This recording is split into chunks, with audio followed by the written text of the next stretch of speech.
सुबुं अनसुल हाग्रामा महिलारिनि आरोबाव फिन निखावरि नखरनो हेफाजाब। उदालगुरि कालाइगावनि अनजुमनि दासनो नोगोद 2,50,000 रांनि अनसुंथाइ।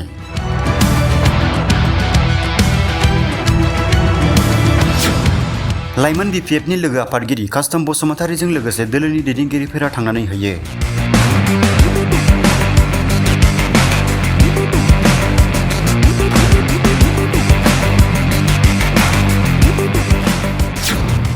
सरकारनिफ्राय अनसुंथाइ होनाय नङा, दोलोनिफ्राय खांनानै होदों कास्टम बसुमतारी। आरो हाग्रामा महिलारि सारा बेखौ पलिटिकल पार्टी हिसाबै हरदों, मानोना बिटिसिनि माखासे अवेल लिडार दङ, जोंनि बिपिएफ दोलोनो बिथांमोनहा खांनानै होदों। दा बेखौ जों सरकार हिसाबै नङा। फरायनाय आरो नोरजिया बेमार नखरफोरखौ हेफाजाब होनो नागाराखै बिटिसिनि गाहाय हाग्रामा महिलारिया। उदालगुरि कालाइगावनि अनजुमनि दासनो बिटिसिनि गाहाय हाग्रामा महिलारिनिफ्राय 2,50,000 रांनि अनसुंथाइ। बेरामि बिनुत कामावातनो हाग्रामा महिलारिनि गेदेर हेफाजाब।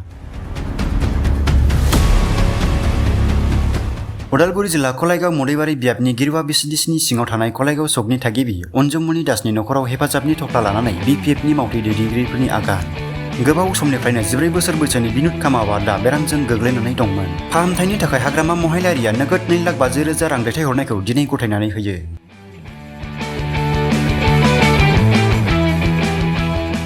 हाग्रामा महिलारिया दैथायहरनाय हेफाजाबनि नोगोद 2,50,000 रांखौ गथायनाय हाबाफारियाव खौसेयै बाहागो लायो लाइमोन बिपिएफनि मिरुनि बिबानगिरि कास्टम बसुमतारी, प्रहलाद ब्रह्म, कामाल आजाद, बारग' इएम जगदीश सरकार, मदैबारि ब्लकनि आफादगिरि नेहाथारि आरो मिरु बिएसइउनि बिबानगिरिफोरा। हाग्रामा महिलारिया गासैबो बिथिङावनो हेफाजाब होगासिनो दं होननानै लाइमोन बिपिएफनि लोगो आफादगिरि कास्टम बसुमतारीया खौरां बिजों ओरैबायदि फोरमायो।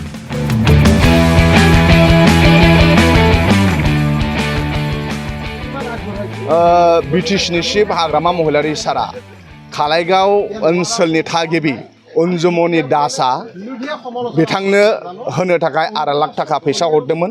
जोङो 2.5 लाख थाखाखौ कालाइगाव नि थागिबि अनजुमनि दास बिथांनि न'आव फैनानै बिथांनो जों गथायबाय।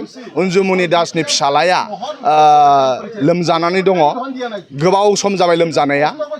दा बिथांखौ सिकित्सा खालामनो आरो लोगोसे अनजुमनि दासनि न'खरा थानो थाखाय न'आ बिराद बायला जिला, न' बानायना लानो थाखाय आरो फिसा हौवाखौ बेमारखौ नायनो थाखाय बिटिसिनि चिफ हाग्रामा महिलारि सारा 2.5 लाख थाखा जों लाइमोन बिपिएफनो हरदोंमोन।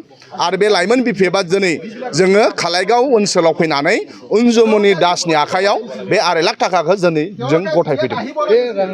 बियो बिपिएफ दोलोनि आफादगिरि हाग्रामा महिलारि सारनि, आरो हाग्रामा महिलारि सारा बेखौ पलिटिकल पार्टी हिसाबै हरदों, मानोना बिटिसिनि माखासे अवेल लिडार दङ, जोंनि बिपिएफ दोलोनो बिथांमोनहा खांनानै होदों। दा बेखौ जों सरकार हिसाबै नङा, नाथाय जोंनि बिपिएफ दोलोनि आफादगिरियानो जाहैबाय बिटिसिनि चिफ हाग्रामा महिलारि सार। दा ओंखायनो जोंनि बिपिएफ दोलोनि आफादगिरि मानाव गेदेर हाग्रामा महिलारि सारा बे थाखाखौ हरदों। अनजुमनि दासनि फिसालाया लोमजानाय आरो बिथांमोनहा न'आ मोजां नङा, बायला जिला। दा बेखौ फोसाबना लानो थाखाय बिटिसिनि चिफ हाग्रामा महिलारि सारा 2.5 लाख थाखा हरदों, आरो बे 2.5 लाख थाखाखौनो दिनै जोङो कालाइगाव ओनसोलाव फैनानै अनजुमनि दासनो होफैदों। उदालगुरिनिफ्राय जनास बसुमतारीनि रिपर्ट, बिटिसि लाइभ 12।